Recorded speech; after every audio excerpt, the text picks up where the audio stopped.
some of us we have not met.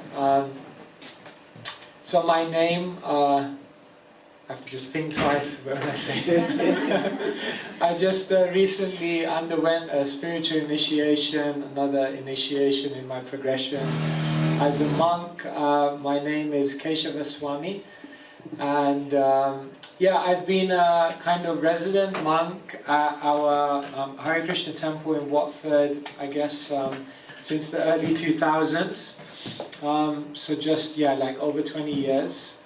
And yeah, I guess when I was 15 or 16, I had a spiritual calling and was looking into different traditions and looking for some answers to the bigger questions of life. And after university, I studied in London. I studied computer science and management. I went to India for some time, and then I became a monk when I was 21. And my plan was not to live my whole life as a monk. But somehow or other, as they say, one thing led to another. And after spending 6 months in the monastery we have, I kind of found that this was my calling, my path in life. And so I continued on and continue on even today, learning every single day. I don't sit in front of you as someone who knows it all, someone who has all the answers, someone who's seen the light. But I can say that over the years I've met many amazing personalities, have had the opportunity to study a lot of amazing wisdom, and by the grace of Providence I've also had the opportunity to experience many things.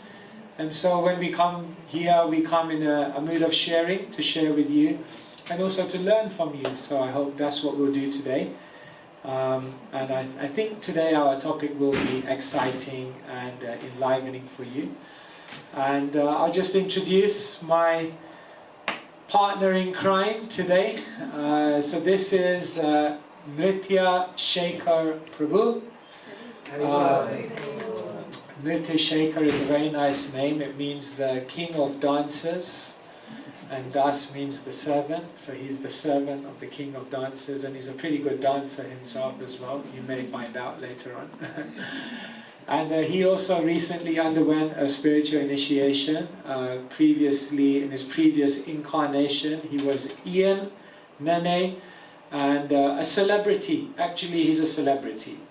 As a child, as a young person in Kenya, he was actually, yeah, like a social media guru.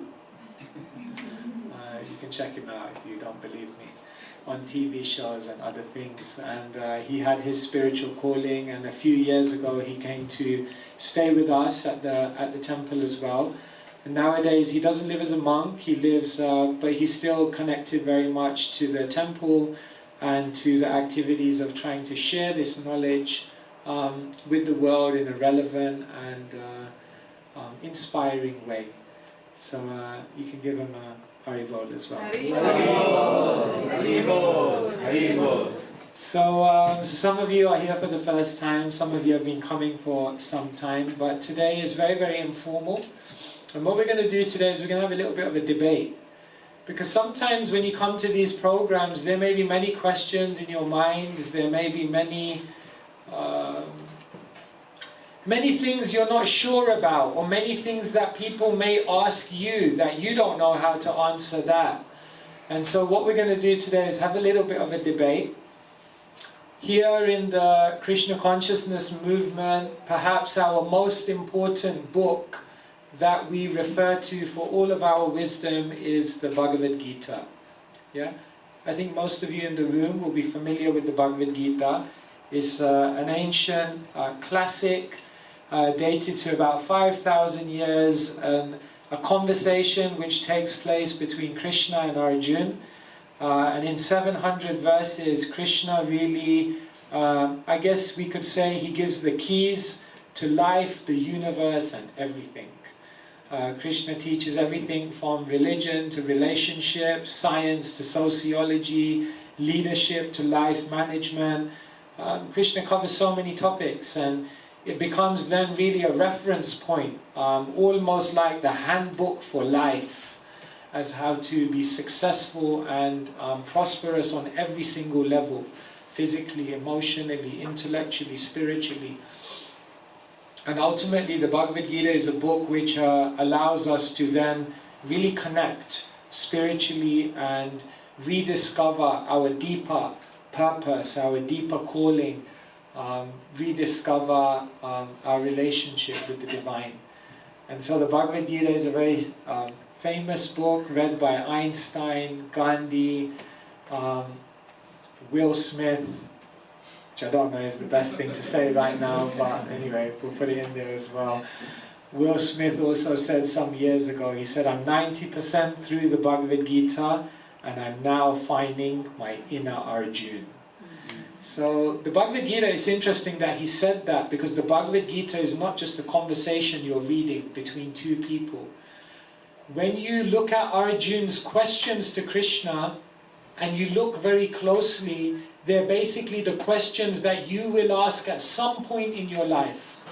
And in that way, the Bhagavad Gita is not just a conversation between Krishna and Arjuna. The Bhagavad Gita is a conversation between Krishna and the soul. The Bhagavad Gita is a conversation between Krishna and you. And when you begin to read it, it's profound. But today, we're going to question, why should I read the Bhagavad Gita? And my friend here, Nritya Prabhu, will play the part of a skeptic. We're going to have 3 debates. In the first debate, he's going to be an atheist. And he's going to try to deconstruct, why is it that I actually live my life by reading a book that I'm not even sure is true. Later on, once I've defeated him, because I'm going to defeat him, if I manage to defeat him, or if I manage to satisfactorily answer his queries, then the next persona he's going to take on is the persona of a spiritual seeker. Because someone may say, yeah, I agree, there is something more to life, but there are many books in the world. There's the Torah, there's the Quran, there's the Hadiths, there's the Dharmapada. Why should I read the Bhagavad Gita? Amongst all the spiritual books, why do you focus just on this one book? What about all the books of the other spiritual traditions? So then I'll try to respond to some of his points. And then in the third debate, he's going to take on the role of someone who agrees that the Vedic literatures are the go-to place to understand the deepest spiritual truths. But he's going to ask me, why the Bhagavad Gita? Why not the Puranas? Why not the Upanishads? Why not Patanjali's Yoga Sutras? What makes the Bhagavad Gita so special amongst all the other Vedic literatures? And as we have these debates, please in your mind see whether any questions come up in your heart and mind, and then we'll also try to address some of them at the end. Does that sound okay? Yes. Are you excited? Yes. Okay, so I'll hand over to my atheistic friend. Yes. So Maharaj. Maharaj? Could I call you Maharaj? The Swami. Oh, the Swami. All right. So, Mr. Swami. You're claiming that God exists. Is that a claim that you have? That God exists? I believe things I can see. You know? I can see you. I can say the Swami is here, isn't it? He's in front of me. We're interacting with him. We're communicating with him. You know, I can see that she sat there. You know? Everyone, our senses are engaged. We can tell that she sat there. But why is your focus so strongly built upon saying that God exists when we cannot see Him, when we cannot have that physical interaction with Him? Everything else is clear. But you strongly fixate your philosophy and your understanding on the fact that God exists, yet it's so difficult for us to see Him. We can't even see, you know, that He exists. So why am I supposed to believe that He exists?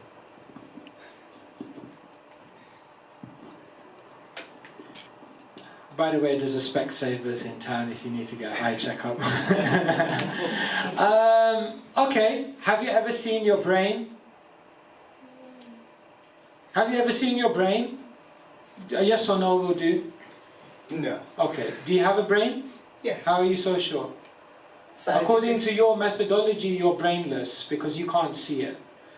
Have you ever been to Mexico? No. Do you believe Mexico exists? Yes. Why? You have never seen it. In life, there are so many things that we haven't seen. There are so many things that we haven't directly perceived by our own mind and senses, and that's quite natural because our mind and senses are limited. Right now, can you see what's beyond that wall? No. Is there an existence beyond that wall? Yes. Yeah, but you can't see it because your mind and senses are limited.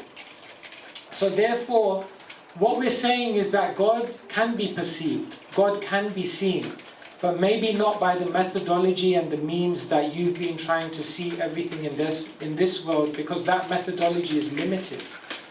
So our first point is that even you believe in the philosophy that we can believe things that we don't see, because I've already proved that to you. The second thing I'd like to share with you is a further point that actually you can see God. You can see God. Just because you haven't seen God, does that mean no one's seen God? No. Just because you've never been to Mexico, does that mean no one's been to Mexico? Exactly. So to make a statement that no one's seen God, that's a little bit presumptuous. You've not seen God. But there may be other people who have seen God. And our proposition is that you can see God. But then you have to do the experiment. Science means don't ask for the proof before doing the experiment. Do the experiment and then you get the proof. Is that okay? Well, you know, the things that you mentioned, for example, Mexico and the brain, are things that in my immediate sense perception I can't be able to see or experience, but I can be able to get a strong idea of it. For example, a brain scan can be done and we can have this understanding, and the scientists are giving us this in a coherent way. You know, do you use medication? You utilize medication, isn't it? The scientists have created, you know, after understanding the body and how the physicality works, a system by which, you know, by certain use of certain things, we can get certain results. So even though I might not be able to directly see my brain, I can, in a coherent way, be able to perceive it even in layman's terms. We normally say, you know, an intelligent person can explain the most complex thing to a child. So even for me, who's probably not being able to practice, surely if God exists and, as you guys claimed, He's connected with me, it should be very easy for me to have that exchange with Him. But you tell me that I have to go through this process, I have to dress like this? Do I have to, you know, turn my life around like, you know, you seemingly have, as you earlier on explained, in order to get to perceive this God? Why is it such a complex thing if, you know, it's something that should be straightforward and direct for all of us? Thank you so much, yes. Well, the first thing is we don't have a problem with science. Science has discovered things. We appreciate science. We appreciate the fact that there are doctors. We appreciate the fact that there are technologies that we can utilize. I also have an iPhone. It's only an iPhone 8 though. We appreciate this. But science has its realm of what it can answer and what it can decipher. And what we have a problem with is when science goes beyond its realm and claims to prove things which are beyond its jurisdiction. Where do you believe the world came from? Big Bang? Has science ever proved that? Has that moment of the singularity when all matter was concentrated at a single point and at a superheated temperature, it burst into a Big Bang and formed universes and galaxies. Has that ever been recreated within a lab? No. Has it? No. So we don't have a problem if you say we've created an electric toothbrush or we've figured out a sat-nav system by which you can get from here to there. We appreciate it, we like it. But science has its realm. Science can make things better, but spirituality makes people better. By all the scientific discoveries of the world, has the world become a better place? Has the world become a happier place? We have taller buildings, but shorter tempers. We have wider highways but narrower minds. We have more valuables but less values. We buy more but we enjoy less. We lose our health to get wealth, and then we spend that wealth to get the health back. We have more experts but less solutions. We have more degrees but less common sense. So science has advanced the world, and we appreciate that. But what we're saying is that science has its realm, and now if you factor in spirituality to work together with science, then we can have a much better world. There were many scientists who believed in God. Louis Pasteur, he said, all I'm doing by all my scientific research is finding out how God did his work. So please don't create an aggressive demarcation between science and spirituality. They can go hand in hand, and they should go hand in hand, and they should answer the questions that they're qualified to answer. And science cannot answer questions of why we're here, why we exist, what happens after this life. That is beyond the realms of science. And therefore, we have to understand the limitations of science. And therefore, we go to the Bhagavad Gita. We go to the Bhagavad Gita, which is a higher dimensional source of information, to derive insights which our mind and senses cannot, in and of their own capacity, grasp. Well, it makes a little bit of sense there, I must agree. You say we shouldn't have a negative, stance on the aspect of religion, but, as an atheist, I think I choose this stance solidly because of my experience of the things I've seen in this world with regards to God. Religion is there, the understanding of God is there, but I'm not seeing happier people because of this. I'm seeing actually the biggest wars that are existing in this world are to do with the concept of God. I look at where I'm from, colonization became quite successful because they used the principle of God to allow to be able to manipulate the minds of my fellow Africans back at home. So it's very difficult for me to see anything positive coming out of it, because a lot of these principles are things, even for me as an atheist, be good to others, be kind to others, take care of this world, live it as better as you have found it, use the scientific means to make it improve. I feel like I have a much better life and viewpoint in comparison to that which religion is bringing because of all the negatives it's brought. So why should I turn to this God? And he's also not changing things. COVID-19 hit.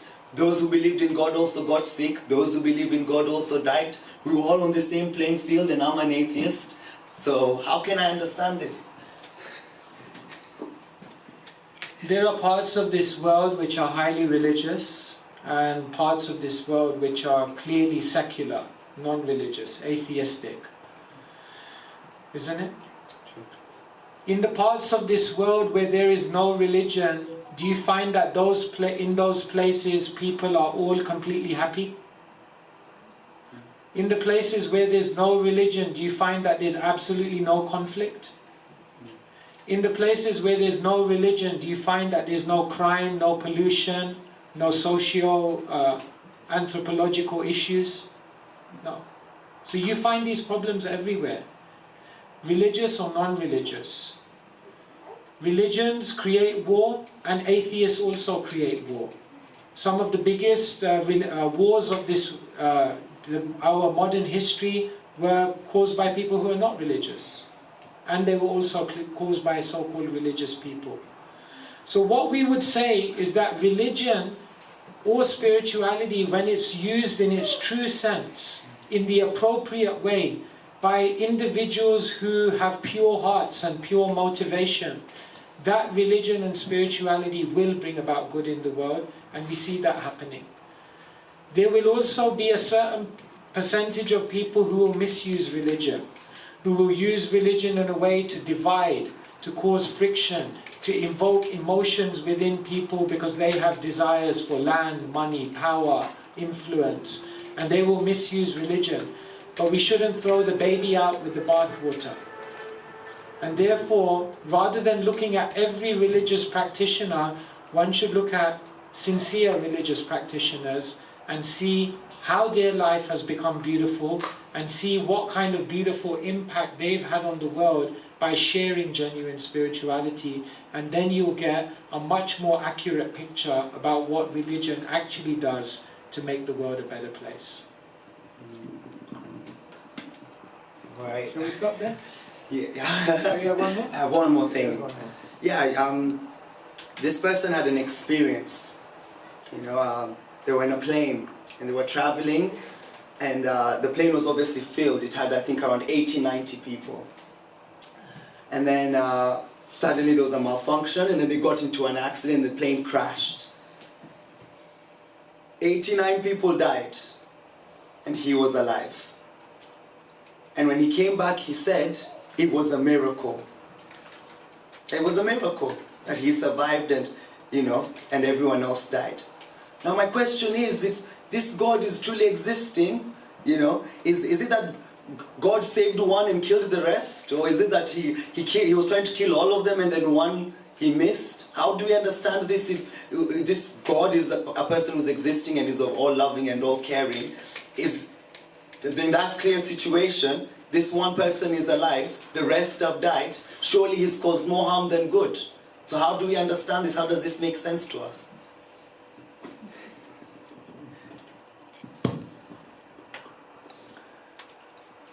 When you were small, did your parents do things that annoyed you, that angered you, that later on you realized were very good for you?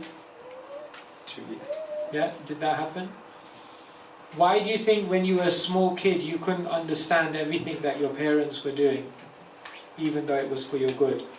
Why do you think that was? Probably did not have a bigger picture. Right. There's here are people who are more mature, who have a higher vision, who have a long-term strategy in place, and you're not aware of that, and therefore, when we tend to look at the world, we look at the world with our limited vision. You said, why did 89 people die and only one survived? That statement in itself shows a lack of vision, because no one's ever born and no one ever dies. The soul is eternal. Even science says energy cannot be created or destroyed, but simply transferred from one place to another.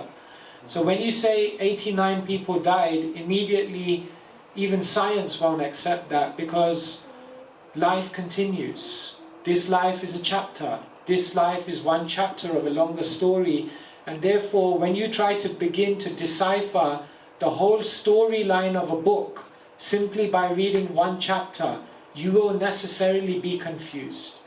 Rather, what you should understand is that this is one chapter, there was a story before, there will be a story after, and therefore what we're going through now must be nested within a bigger vision of the journey that the soul is on. The body may die, the mind may even experience pain, but the soul is never harmed. The soul moves on to another existence. Therefore, if you want to understand the depth of God's love, you have to understand the length and the breadth of your existence. The length of your existence means this life is one amongst many. And the breadth of your existence means you're not just this body, you're not just this mind, but your spiritual consciousness which is driving and animating everything. Understand the breadth of your identity as body, mind, soul, and understand the length of your identity as more than just this one life. And when you understand the length and the breadth of your identity, then you will be able to understand the depth of God's love. There's some spiritual mathematics for you. Hare Krishna. I think give him a round of applause, he did amazing. So these are some of the questions people ask when it comes to science, spirituality. Sometimes people think the Bhagavad Gita is just something, a faith, something that you just believe in because of your culture. But actually the Bhagavad Gita is as scientific as anything we find in the world. And Srila Prabhupada, who spread the Krishna consciousness movement all over the world, He didn't present the Bhagavad Gita as a religious book, as the book of a particular culture or particular ethnic tradition. He presented the Bhagavad Gita as spiritual science, a handbook for actually experiencing these things for yourself directly. And so these are some of the ways in which we can respond to some of these questions. Before we go on to our next debate, does anyone have any questions or any points they would like to ask about this, or maybe to further investigate anything that we talked about? Anyone would like to ask anything about science and spirituality, faith and doubt, how the Bhagavad Gita stands up in a logical, rational, philosophical way? Anyone? Don't worry, we won't start debating with you. Anyone? Yes, yes. Could you maybe say, your understanding of dharma? So, dharma, usually people would say it's a religion, but I don't think the Gita kind of says that it's a religion. Yeah. Dharma is maybe a way of looking at things, I think. Yeah. And what you were saying about, these people died and one survived, so it doesn't make sense. So I don't know, I think, so I just want to know, I think dharma may explain it in the sense. Yeah, thank you so much. Yeah, so many of you may have heard of this word dharma. Dharma comes from the Sanskrit word dri, D-H-R. Dri means to hold or to sustain. So dharma literally means that which sustains each of us. Dharma literally means the essence of our being. Dharma can mean our purpose, our inner, our inner essence. It's a very difficult word to translate. Sometimes people translate dharma as religion, but that's actually somewhat of a superficial translation. I think the easiest way to understand dharma is it means the essence of one's being. The dharma of salt is to be salty. The dharma of sugar is to be sweet. The dharma of water is to be fluid. The dharma of fire is to burn. In other words, what is that one thing that's inseparable from the entity? That is the entity's dharma. And so, in the Bhagavad Gita, Krishna explains that the dharma of the soul is to love and to serve. If we're living in our life, but there's no one who we love, and there's no one who we therefore serve with our heart, then we are living as ghosts. Isn't it? Imagine tomorrow something amazing would happen in your life. What's the first thing you do? You pick up the phone and you want to share it with someone. Imagine something amazing happened to you, but you had no one to share it with. Imagine you had everything under the sun, but you had no loving relationships with people. It would not satisfy the heart. Therefore, the dharma, the ultimate dharma, is to love. And religion is that thing which allows us to awaken the deepest type of love. We speak so much the word love in the world today, but most people don't even know what love is. I love orange juice. I love that movie. We use the word love so cheap. But love is actually the complete giving of oneself to someone else and that reciprocation. And so dharma means love, to love and to serve. And spirituality is the real way to find that dharma of how to love, how to serve in such a way that our heart becomes completely fulfilled. Because if you look at the world, it's a case of frustrated love. The whole world is frustrated love.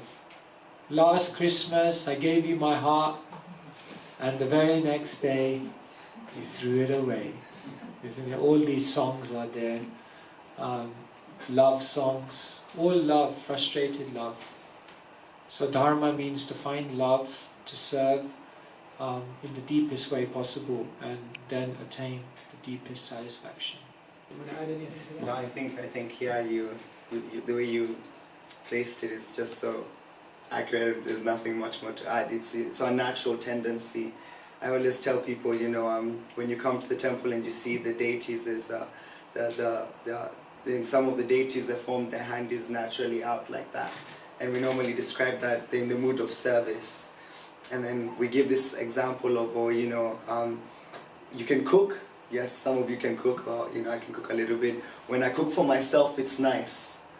But then when I cook for others, even before they've eaten, even before I've eaten, and I can watch them eat, and there's a satisfaction that you receive naturally. That's very rewarding, that's very comforting.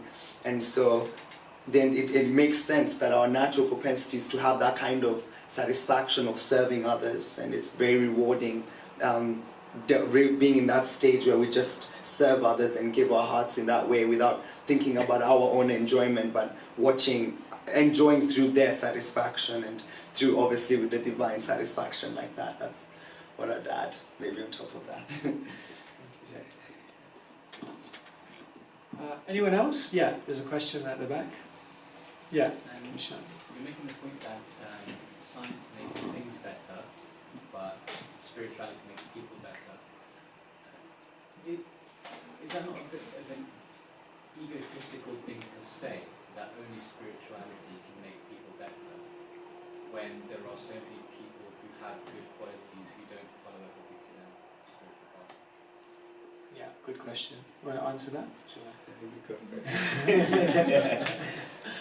Okay, so isn't it a bit egotistical statement to say that science makes things better, spirituality makes people better? To really make something better means to make something better in a way that's deep and sustainable. Okay, understand this point. To really make something better means to transform that thing on the deepest level, and because you've transformed it on the deepest level, that change and that improvement is sustainable. Okay? If you have a boil and I just blow on it and it makes you feel better, have I really made you better? No, I've just given you some temporary relief. And we do that, that's good, but it hasn't really made you better. The reason we say science makes things better and spirituality makes people better is because science, if it's devoid, and here I mean science which is devoid of a spiritual perspective, because as I said, there are many scientists who factor in spirituality, but when we take spirituality out of science and it becomes mechanistic science, then that kind of science is simply dealing with the external coverings of the soul, and therefore is not working on the soul itself. And because it's not working on the soul, it cannot really do anything to unlock the innate goodness and divinity which is within us.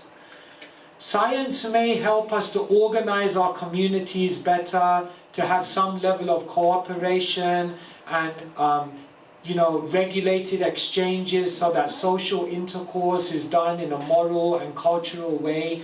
Yeah, that can be done, but such things break down. Therefore we see societies break down, civilizations break down, because there's not a deep spiritual thing which is sustaining those qualities. Even the person in this world who has the best qualities, eventually there will be times when they fall prey to their lower nature because they haven't been transformed on the deepest level. So we're not going to stand here and say people who are not spiritual don't have any good qualities. We see people who have good qualities, but what we will say is that if you want those qualities to be imbibed in the deepest way, in a sustainable way, then those qualities have to be generated through deep spiritual transformation beyond the body and mind. And that's why we say science, because it only deals with superficial coverings, it can only help people in a temporary way. But the soul is where the work needs to be done. Is that okay? You can challenge me further if you like. No? Shall we move on to the next debate? Is this good? Is this useful? Yes. Very insightful. It's insightful, yeah? Okay.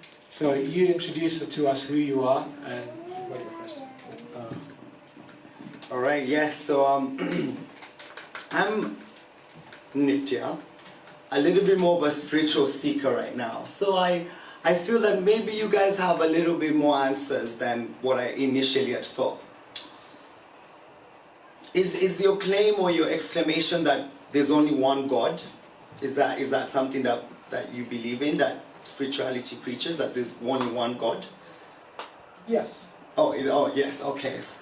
But my question is, then why are there so many varieties of religions and all these different practices? Surely if God is one, He could make one easy, simple process to get to Him. But we have so many different religions. Some of them we don't get access to till way later in life. Some of them we are born in and we find, difficult to understand. Some places we are born without it. And there's so many sources of ways to connect with God. So how are we supposed to understand this if God is just one? Everyone understood the question? Yeah. God is one, but theology is complex. Because although God is one, God is also complex in His identity, and we are also complex in our mentality. And therefore God has to create complex theology in order to awaken true spirituality within individuals. And I'll explain what I mean. There's one God, but that God appears in many, many different places, in many, many different forms, in many, many different traditions, using many, many different names. God cannot be limited, just like you're one person, but you connect with so many different people and they all know a different aspect of your character. You have different relationships with people and therefore they see you in different ways. So similarly, if we can have so many aspects to our personality, why can't God? God has so many aspects. For some, God is the controller. For some, God is the impersonal energy. For some, God is the friend who's within the heart. And for some, God is the charming person who just captures their heart by His beauty and His mesmerizing personality. All of them are God. And different religions, what they do is they approach different aspects of God's character. Whether you worship Allah, whether you worship Jehovah, whether you worship Krishna, these are all the one God, but known in different ways, in different traditions, through different rituals. And because we all have many different desires, some of us approach God out of fear. Some of us approach God because we want something material. Some of us approach God because we want answers. And some of us approach God because we really want to love Him. And therefore what God does is He creates different religious systems which fulfill all of these aspirations that we have in such a way that whether you're fearing God, whether you're asking God for something, whether you want answers, whether you want to love Him, there's a religious system for you to plug into so that you can elevate yourself up that spiritual ladder and then connect with God in the deepest way. So there's one religion, there's one God who has many personalities, and that one God who has many personalities creates many different religious systems in order to give the many different people who have many different desires an opportunity to connect spiritually, and in that way there is unity in diversity between all the religions. All right, that makes a little bit of sense. But then I wonder, I would then prefer to see you in a much more neutral way, not just presenting the Bhagavad Gita, but presenting all the different scriptures, the Bible, the Torah, the Quran, like this. But you present this one aspect of God as a fundamental way of connecting. If they're all supposed to be, leading us towards the same direction, then why an emphasis or a push on this Bhagavad Gita of yours or these teachings that you follow? Like that. Does the Torah tell you that there's a world beyond this world? Ooh, I'm not too sure. Just say yes. Yes, Does the Quran tell you that if you chant God's names, then you will come closer to God? Yes. Does the Bible tell you that if you are kind to others and develop saintly character, then that will increase your sense of spirituality? Does the Dharmapada tell you that by doing meditation and certain disciplines of spiritual practice that you'll reawaken a higher consciousness? Therefore, what we are teaching is universal. We are also teaching the Bible, we are also teaching the Quran, because all of the principles of these scriptures are the same. The reason that we focus on the Bhagavad Gita is because although every religion is the same in the sense of its universal principles, there is also a hierarchy in terms of how much detail each religion has about the spiritual reality. Just like you can have a pocket dictionary and you can have the Cambridge Dictionary. And both are true, both are correct, both are completely useful.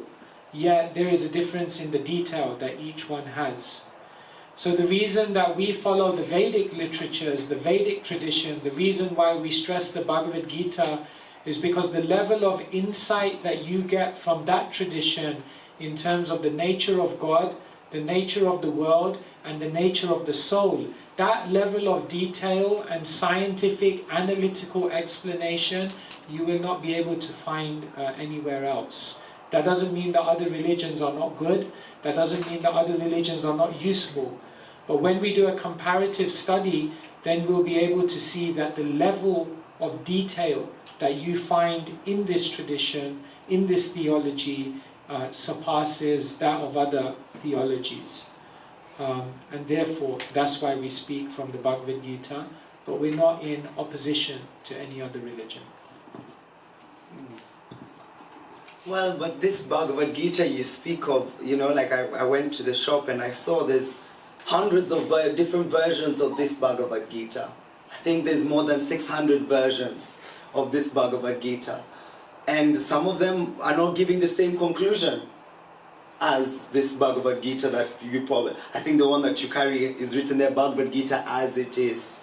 So, how am I sure that the way you present it is how it is when there's 600 other versions of this Bhagavad Gita and they're all drawing something that, is fundamental for them from the same scriptures? How do I rely on, as a spiritual speaker, or as a spiritual seeker, how do I rely on the knowledge that's coming from this as it is Bhagavad Gita? Well, anything in this world is up for interpretation. And we'll agree with you by saying that not every single translation of the Bhagavad Gita is necessarily authentic. So we agree with you. There are also translations of the Bhagavad Gita which may not be true to the text. That's a reality. Now then your next question will be, how do I separate the saints from the swindlers?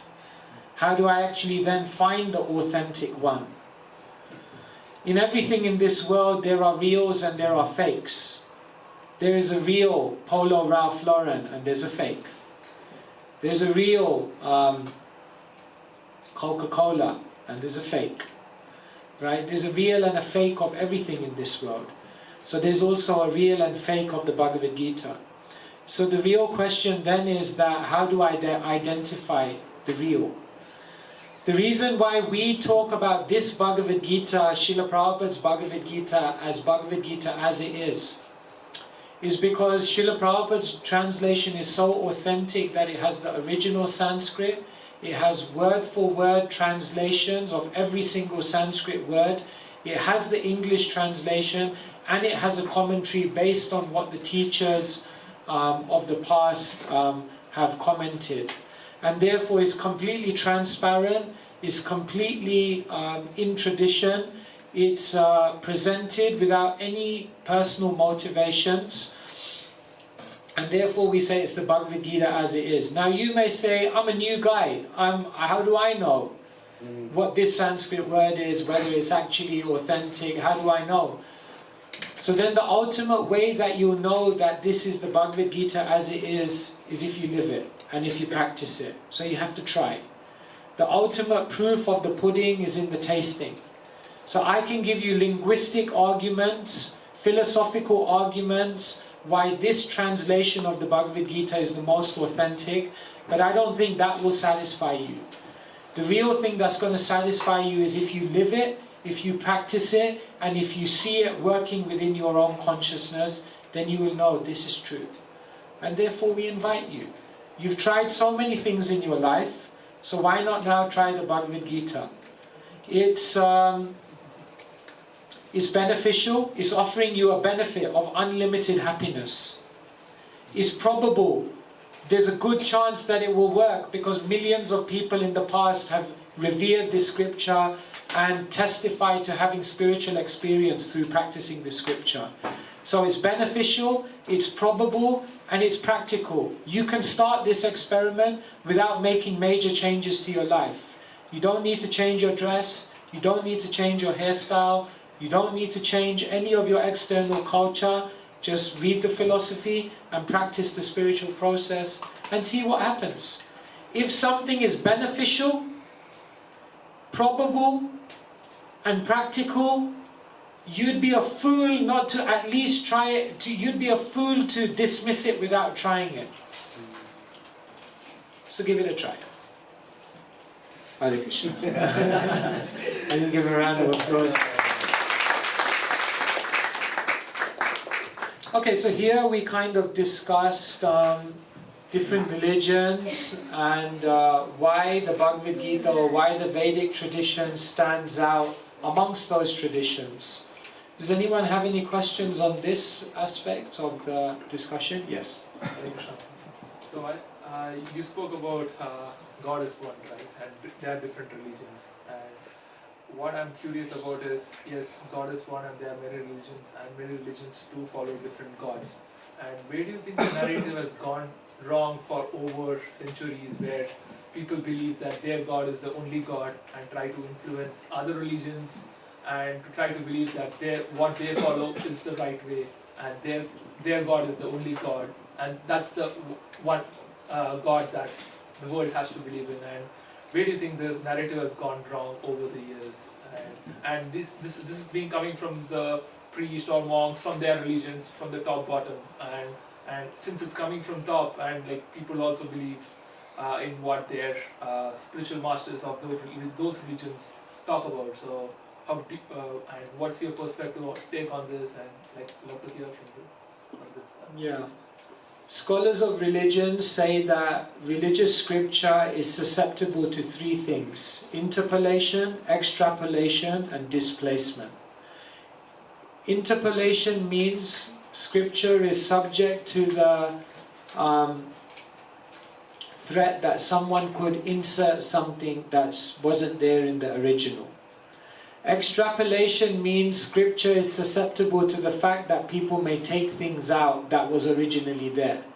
And displacement means that scripture is susceptible to the defect that perhaps things can be reordered or kind of hierarchized in a different way to what was originally meant.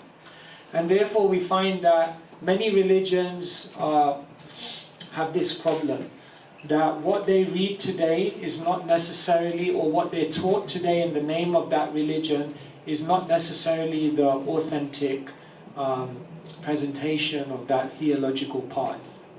So that threat is there, and we see that.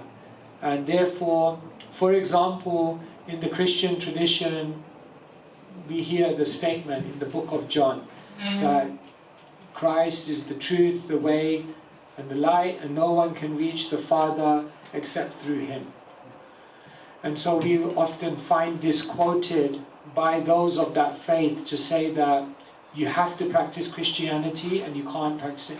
Religious scholars have actually questioned the authenticity of whether that statement was made and the authenticity of the book of John in making that statement. So one reason we can find that this narrative has come about is because of interpolation, extrapolation and displacement of theological literature. That's one thing. But here's another thing. Sometimes in a tradition that may well be written. But you will say, why will God say that there's only one God and all the other religions are wrong when He's the one making all the other religions? Why would He say that? He may say that in a specific religious tradition because for the people of that time, it may be a necessary message to tell them, just focus on this one thing and do this one thing, don't divert your attention anywhere else, in order to give them a certain focus that's required at this part of their spiritual evolution for them to make progress. Just like when I went to university, I went into an economics class, and the lecturer, I remember at the beginning of the term, pulled up a textbook and said, this is the textbook and I want you to only read this textbook. And I thought, does that mean every other economics textbook is wrong? No. But the lecturer knows I'm teaching in a specific way and I want you to follow this textbook and this textbook only, because if you read the other ones, the pedagogy is different and you may get confused. And therefore just focus on this one path, not to say that everything else is wrong, but it's beneficial for you in your stage of learning. So some theologies may say that they're the only way, that there's only one God. And that statement is a statement which is made according to time, place and circumstance for the benefit of the people of that time. But it's not an eternal statement which stands in all times, places and circumstances. Just like in maths, when you're doing maths in the beginning, and then if someone comes and says, what's 5 minus 10? In the beginning they'll say, no, that's not possible. 5 minus 10 is not possible. 10 minus 5 is possible. Because in that stage of learning maths, we don't talk about minus numbers. You'll get confused. So first just learn that 10 minus 5 is 5. Learn that 10 minus 7 is 3. Learn that 10 minus 8 is 2. And when you have your basic understanding of maths, then we can now add a layer and say, you know what? There's more to the story. There are also minus numbers. So that 5 minus 10 is minus 5. But if you try to teach someone that immediately, they'll get confused. And therefore some religions, what they do is they say, just follow this in order to help practitioners build a certain basis of understanding, and then much more can be said later. Therefore Christ said, I have much more to tell you, but your ears cannot bear it at this point. Is that Christ or Muhammad? Yeah, that's Christ. That's Christ. Understand? So one is it could be that scriptures have changed, and the other is that it could just be the pedagogy of how that theology is being taught. Okay? Thank you. Yeah. Anyone else like to ask anything on this? Yes. So does that mean that every religion will get everyone to the same destination, which is like the highest relationship with God? Does that mean every religion will end up in the same destination, which is a relationship with God in the spiritual world? You see, it's not so much about what religion you practice, but it's about how much love you awaken, the purity of your love. You see, someone can have access to the most detailed spiritual literatures, but they can interface with them in an extremely superficial way and not really develop love. And similarly, someone can have very limited knowledge of God, but because of their high sincerity, they can develop very, very elevated states of love. It's not so much about the religion, but it's about how much you use it. See? Like say for example, okay, here's my phone here, yeah? So this is my phone. So I could use this as a door stopper. And it will work, won't it? It will work, it will do the job. I'm using it. I'm using my iPhone as a doorstopper, and it's helping me. But if I do that, you'll think I'm pretty crazy, because it might do the job, but you can do something much better with it. So the point is not so much that I got this, but now what am I going to do with it? So what determines where someone goes after this life is not their religious affiliation, is how much pure love that they have within their heart. There's a difference between loving God and liking God. Most people think they love God, but actually they like God. Buddha said, what's the difference between loving and liking? He said, you see that flower over there? If you like it, you'll go over to it, you'll pick it, you'll smell it, and then you'll leave it to one side. But if you love it, then you'll go over to that flower, you'll water it, you'll protect it, and you'll nourish it. When we go to God, are we asking? Are we expecting? Are we demanding? Are we praying? Give me a house by the sea, a color TV, a 15 gigabyte MP3? Or are we going to God and saying, what can I do for you? How can I serve you? What can I do in my life to please you? That's love. So whoever has that kind of love, they attain the highest destination, whether they be Hindu, Muslim, Christian. It depends on the quality of their love. Yeah. Actually, yeah, just based on that, because that's one thing I always used to think about. One person had sent me this, something small which I'd like to share, which was this lady, her name was Saint Teresa. And she was, I think she was from the ancient Catholic Church, and, her mood was obviously not about the religion, but about actually developing love. And then in that, she shared something, so I'll just read it, something very short from this. It's a long statement, but I'll just read for you what her vision was. And this was in 1582, when she had written this, in 1582. So she says, I saw there, in this Elysius, a young black man with a strange beauty. On top of his head he had like a garland that no crown of great quarry can have, and many bridesmaids that walked there with him with bouquets on hands, all in chants of praises of him. I was not doing but opening my eyes so I wouldn't be distracted and could not take my attention from it. So this is Saint Teresa. She's, from the Catholic faith. In 1582, deepening her relationship with God and having that sincerity to love the Lord and serve the Lord.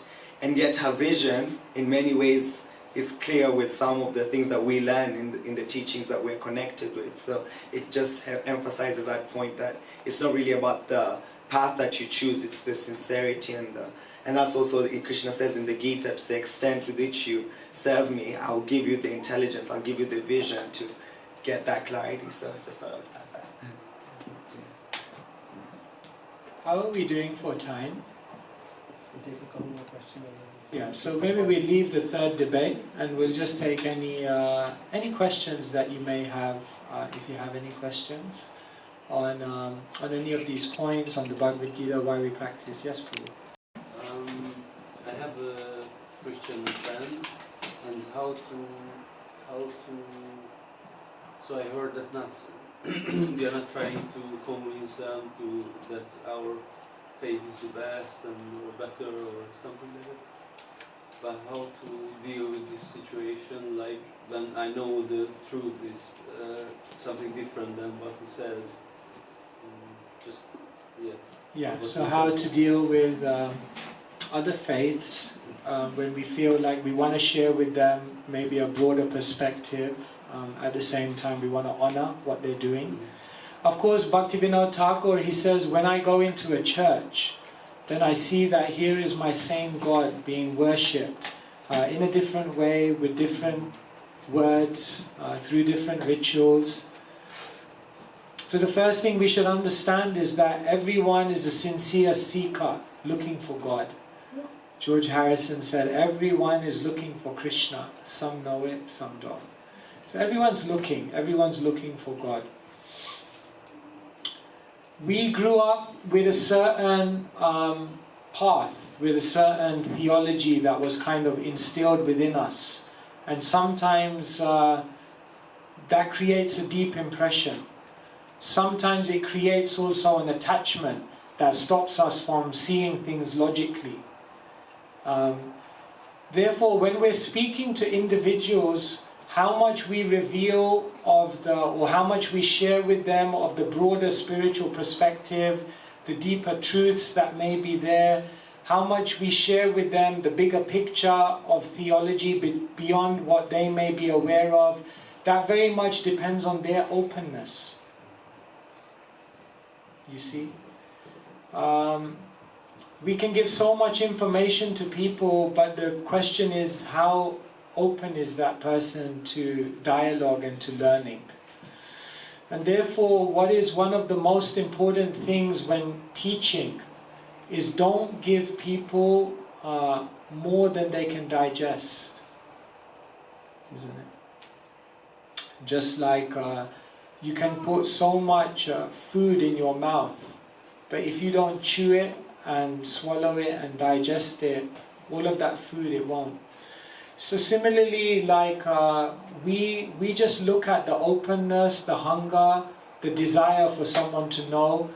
What we try to do is spark their interest, inspire their heart through sharing certain things.